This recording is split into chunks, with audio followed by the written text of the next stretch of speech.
मत्स्य अवतार।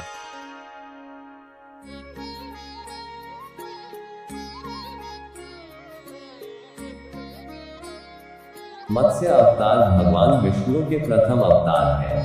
मछली के रूप में अवतार लेकर भगवान विष्णु ने एक ऋषि को सब प्रकार के जीव जंतु एकत्रित करने के लिए कहा, और पृथ्वी जब जल में डूब रही थी तब मत्स्य अवतार में भगवान ने उस ऋषि की नाव की रक्षा की।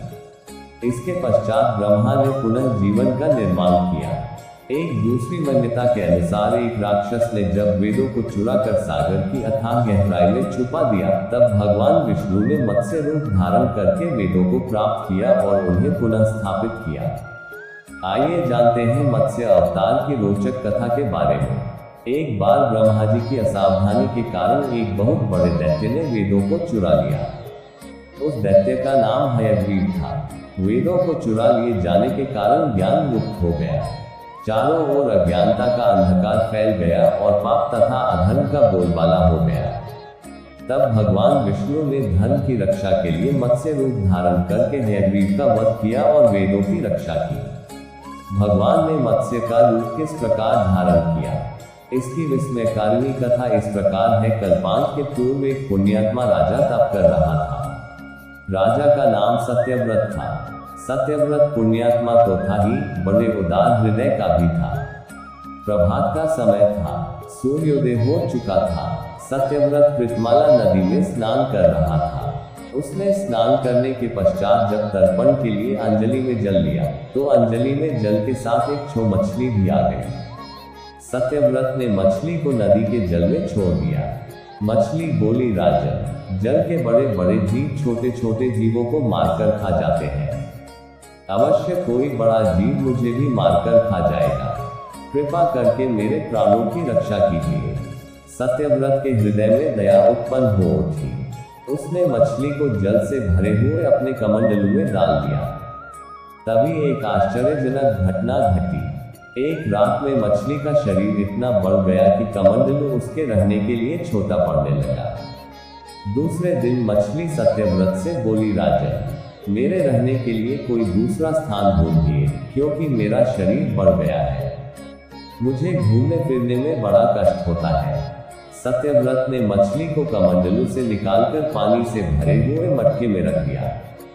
यहाँ भी मछली का शरीर रात भर में ही मटके में इतना बढ़ गया कि मटका भी उसके रहने के लिए छोटा पड़ गया। दूसरे दिन मछली पुनः सत्यव्रत से बोली, राजन, मेरे रहने के लिए कहीं और प्रबंध कीजिए, क्योंकि मटका भी मेरे रहने के लिए छोटा पड़ रहा है। तब सत्यव्रत ने मछली को निकालकर एक सरोवर में डाल किया, किंतु सरोवर भी मछली के लिए छोटा पड़ गया। इसके बाद सत्यव्रत ने मछली को नदी में और फिर उसके बाद समुद्र में डाल दिया। आश्चर्य, समुद्र में भी मछली का शरीर इतना अधिक बढ़ गया कि मछली के रहने के लिए वह छोटा पड़ गया। अतः मछली पुनः सत्यव्रत से बोली, राजन, यह समुद्र भी मेरे रहने के लिए उपयुक्त नहीं है। मेरे रहने की व्यवस्था कहीं और कीजिए। अब सत्यव्रत विस्मित हो उठा। उसने आज तक ऐसी मछली कभी नहीं देखी थी। वह विस्मय भरे स्वर में बोला, मेरी बुद्धि को विस्मय के सागर में डुबो देने वाले आप कौन हैं? मत्स्य रूपधारी श्रीहरि ने उत्तर दिया, राजन, हयग्रीव नामक दैत्य ने वेदों को चुरा लिया है। जगत में चारों ओर अज्ञान और अधर्म का अंधकार फैला हुआ है। मैंने हयग्रीव को मारने के लिए ही मत्स्य का रूप धारण किया है। आज से 7वें दिन पृथ्वी प्रलय के चक्र में फिर जाएगी। समुद्र उमड़ उठेगा, भयानक वृष्टि होगी, सारी पृथ्वी पानी में डूब जाएगी। जल के अतिरिक्त कहीं कुछ भी दृष्टिगोचर नहीं होगा। आपके पास एक नाव पहुंचेगी। आप सभी अनाजों और औषधियों के बीजों को लेकर सप्त ऋषियों के साथ नाव पर बैठ जाएगा। मैं उसी समय आपको पुनः दिखाई पड़ूंगा और आपको आत्म तत्व का ज्ञान प्रदान करूंगा। सत्यव्रत उसी दिन से हरि का स्मरण करते हुए प्रलय की प्रतीक्षा करने लगे। 7वें दिन प्रलय का दृश्य उपस्थित हो उठा।